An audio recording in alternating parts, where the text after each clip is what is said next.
Hi, my name is Jesse, and I'm going to demonstrate the reading skill theory for the bridge classes and up. First of all, when we're starting the reading, I like to think about it like we're making a pizza. We start with the biggest part, which is of course the crust. Now, if we just bake the crust, that's not a real pizza, that's simply just bread. So then, of course, we have to add cheese and sauce. Now that is a pizza, but of course most people don't just like cheese, so they like to put on toppings. Now I use this metaphor to describe a few different points that are in the skill theory. If we think about the crust is like the biggest part of the pizza.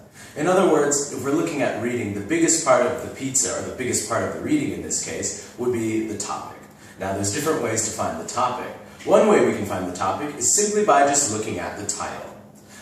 If we don't see it in the title, or if we're not sure it's in the title, then we can look at the passage. It's usually in the first sentence, but one of the key things to find the topic is also that we can find repeated words. So for example, if I'm talking about something like soccer, and I want that to be my topic, I might say something like, well, soccer is one of the best sports in the world. I like to play soccer on the weekends, and I play soccer with my friends. So as you can see, by repeating that word, we then get an idea of the topic.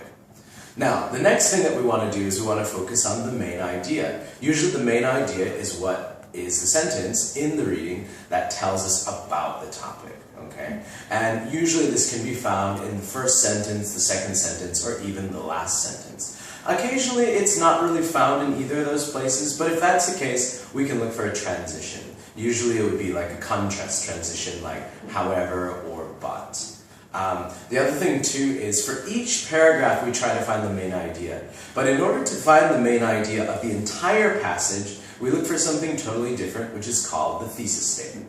The thesis statement can usually be found in the first paragraph and in the last sentence.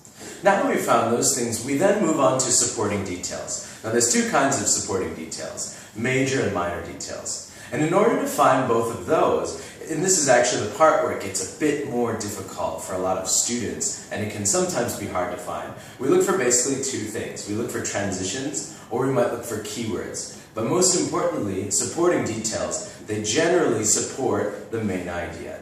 But there are two kinds. There's major and minor. And in order to find these, we want to look for, of course, transitions, but we have to be a bit more specific. When we see repeated transitions in the reading passage, we can then go to something called the pattern of organization.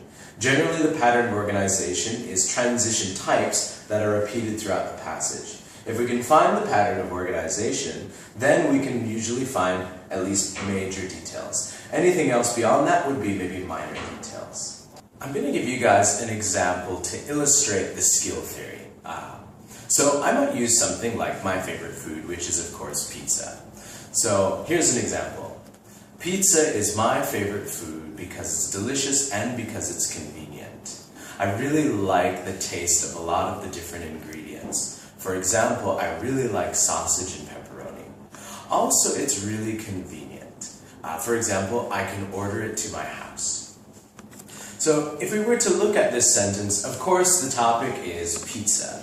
I didn't repeat it that much, but it is one of the first words, and it is the key point, of course. Now, of course, my main idea is simply just my favorite food is pizza because it's delicious and convenient.